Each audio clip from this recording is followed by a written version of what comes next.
Now, I don't know about you guys, but nothing quite gets me in the Valentine's Day mood than talking a little Stephen King.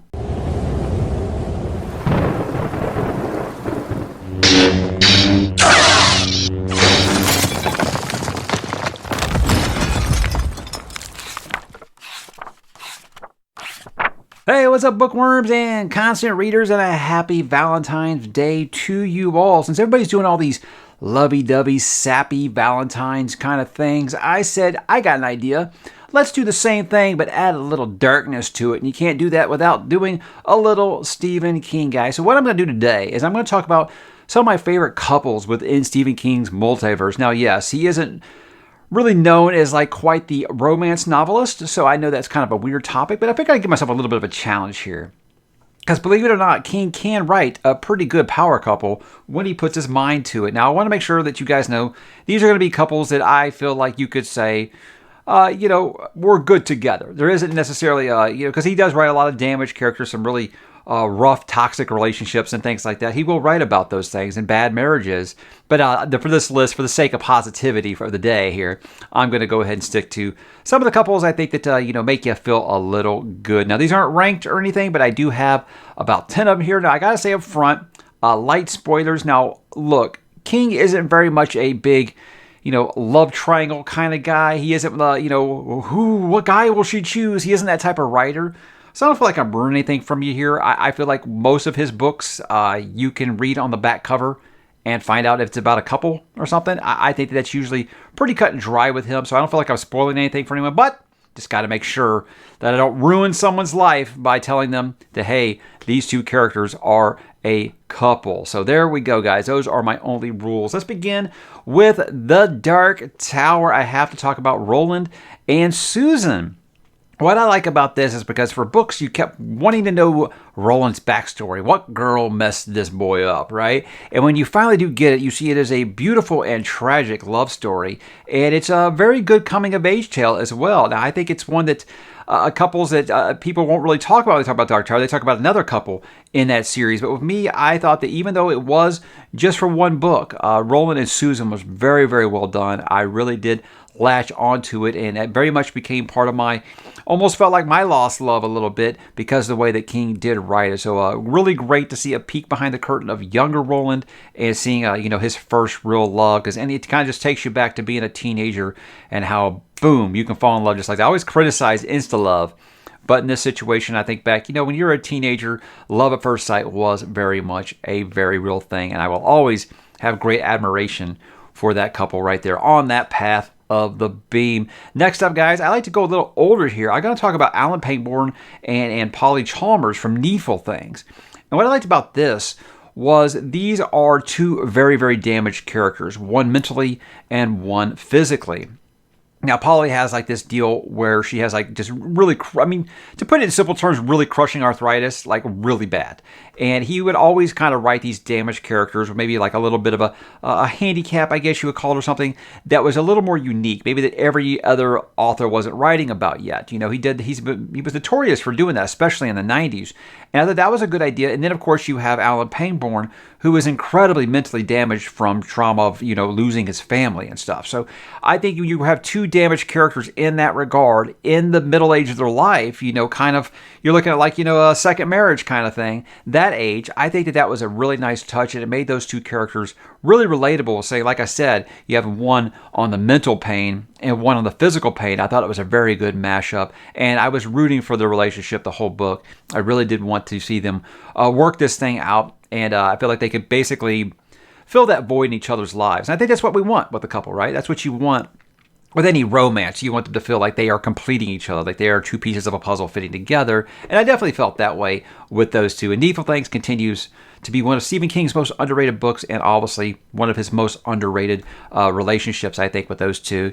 Next up, I read this one kind of recently, and I think it'll probably surprise people because they might know I was not wild about Lisi's story. I thought Lisi's story had a great idea. The execution was just a little off. And I think it was a lot of things that King, because he wrote the miniseries for Apple TV, I thought he fixed everything I had a problem with the book. He fixed it on the television show. So take that for what it's worth. I thought it was really, really more well done on the TV show. With the book, it was more, hey, flashbacks within your flashbacks and then a memory inside of that. It got really confusing. There was a lot of terminology and things like that. It was just kind of a narrative mess a little bit. But I did think that Scott and Lacey Landon were very, very good couple. And it's one of those things where I think if you're the age, closer to where I am, when you've been married for, between 15, 20 years, you kind of know each other's quirks. You got your own little made-up nicknames and words and things like that. It's going to be happening with any marriage. And I felt he did capture that very well. But the idea of how would a spouse react after their partner passes on, like recently widowed, that was something that really, really touched me. And of course, you get all the flashbacks about their time together. And it's really, really beautiful, and it's just tragic because you start to almost, over time, you start to forget, oh yeah, this person is not here anymore. And it really is a very touching story about letting go, I think. And like I said, my problems were all just like with the narrative structure of it. I really did think the story was actually quite beautiful, and their relationship was very beautiful. So that's one I think if you're, in your late 30s, early 40s, you've been married since your 20s, I think it would probably click with you a lot more. That couple would. But I did really appreciate them. Now this one is going to be a little bit of a curveball here, and the reason why is because people were like, they weren't a couple. I got to talk about Jack and Wolf from The Talisman. Yes, they are not actually a romantic couple. Now, look, guys, us Gen Xers call this a duo. You can be what I would call a couple without being romantic, I think. And you can have a platonic friendship. And I think that Jack and Wolf were heterosexual life mates, as was it Jay or Silent Bob? Jay and or Silent Bob, one of those said that, heterosexual life mates. And I said, that's a real thing. That really, really is. That person of the same gender that you have no romantic interest in at all, but you're like this. You were like peas and carrots, for lack of a better phrase. I think that really does count as part of what I would call a couple. It doesn't have to be romantic, in my opinion. So if you don't want to count that one, okay, then just forget I even said it. But I did want to bring it up because I thought that those two were really great. If all my gripes about The Talisman, nothing about it was these two. Jack and Wolf, during the time that they spend in this book, is just great. It is really just pretty much like you just meet someone and like instantly you click and you're like best friends. That's kind of what I got out of these two. And that can happen a lot more, I think, than instant love, honestly. It's instant friendship. You can meet someone and just click right away and feel like you've been best friends forever. And I really got that with Jack and Wolf. I felt like their friendship was really, really strong bond. Even though it was kind of quickly developed, it was really well done. And I didn't want to see one in the story without the other. So I feel like when they were together, the story was really, really great. When they were apart, not so much. And I think that's just because they were such a great couple or duo, like I said, how I will call them a duo here. But let's get back to the romance, because I know that's what you guys are looking for today. How about Stu Redmond and Franny Goldsmith from The Stand? Now, I know this is one that people were going to kind of be like, I don't know how I felt about that one, because I know a lot of people apparently have Franny hate. I never had Franny hate. I felt like she should have brushed off a couple of other suitors a little faster than she did, but she was nice. That happens in real life. You are sometimes you walk that fine line between being nice and having to be a little abrasive to let someone know, it's never going to happen. Now, I think this would be the only case in the book where I feel like they might have been somewhat of a love triangle. Not really, because I look at it and I say that Stu and this third party he was just trying to be a good friend. He was trying to help someone, and that person might have had a little bit of interest in him, but I never felt like it was like all the way around like a love triangle dictates. But anyway, Stu and Franny, I feel like it's one of those kind of like making the best out of a tragedy. Maybe everything that happens for a reason kind of thing. Like we were always kind of destined to walk this path of being, wind up together, that kind of thing. If you want to get into that, star-crossed lovers kind of thing, I think it works out. And then there's some people who just think, oh no, it's just a matter of convenience. There's only so many people left in the world. Hey, I'll take what I can get. You seem responsible. And hey, I like red hair. Hey, can relate to that. But it's just one of those things that I look at it as, the eternal optimist, I guess you would say, and the hopeless romantic, and that, hey, you know what? We're going to make a bright spot out of a very, very dim and bleak future. And I thought it was beautiful. So I always really liked that couple. I thought that it was something that worked for me. And I understand it didn't work for everyone else. But there's several romances in that book. And that's the one that I think that always really, really stuck out for me. And I just love The Stand, guys. I don't know. I just love that entire cast. Gonna maybe move up the age range a little bit. Now, I think something we don't get enough of in books is a little love between some older characters. And that's why I got to talk about Ralph and Lois from Insomnia. Because when you've got senior citizen aged characters, obviously are in the twilight of their lives. And, you always heard these. I've always heard these stories about how people will be hooking up and stuff in like the retirement homes, because they figure, hey, I might not have much time left. I ain't got time to play games. But with these two, I felt like it was really just kind of adorable. Honestly, trying to move on. Like I said, you were married to someone for the majority of your life and you're widowed, trying to learn to move on. Because like I said, you may not have that much time left, or it's just a desperate situation. And, people do look to kind of lose himself in someone during duress. It's perfectly normal. But I thought that their story was a lot of fun. That's why I liked a lot about Insomnia, was just it was an older couple doing the heroic thing, but also the romance that didn't feel forced, but it felt like, okay, I could see these two finding solace in one another at this point in their lives. And like I said, for lack of a better phrase, guys, it's just adorable. It really is. I love these two. I thought they were just a ton of fun. Got one more power couple, as in a duo again. I couldn't talk about a list like this without saying I think maybe the best friendship in all of the multiverse, and that is Andy Dufresne and Red from Rita Hayworth's Shawshank Redemption. I can't think of a better symbol of two guys that are completely platonic. I think they're completely platonic. There are people who have their theories, stuff like that. I think they're completely platonic, and they just completely change each other's lives, and they are just best friends in the world. They give each other hope. They were both completely lost before they found each other. And so that's why I always say is, again, that a couple does not always have to be romantic. It can be platonic. I believe that. And so that's why I've got two of those on this list. So I think that, I've got guy friends that I love to pieces. They are a major part of my life. I love them. I would lay down in traffic for them. And it's completely platonic. So I don't know. A lot of people have a problem with putting things like that on a list like this. But I never said romantic couples. Read the title, guys. It just says Stephen King couples. But if you've read Shawshank Redemption, or if you've only seen the movie, because I think they did capture it very well, you can't deny that these two very much are on the route of completing one another's sentences. They're sharing a brain. They give each other hope in what seems like a hopeless situation. And it's just that story of never give up, I think. And their friendship is what makes that hope just continue to shine through those pages for me. And it's just that's just goals. Everyone should have an Andy. Everyone should have a Red, I think, in their life to kind of complete themselves. The little bit that you're missing, they could be that supplemental side of you that makes you the whole person that you need to be. That's kind of what I got out of the relationship. So I love it, and I'm pretty sure everyone else will love it if they can accept that it isn't a romantic relationship. I got another Dark Tower one. I did say there's another Dark Tower one. Like I said, this can kind of be a light spoiler for you guys if you don't know this. But again, I don't think it's a super, super shock or it's going to ruin the story for you or anything.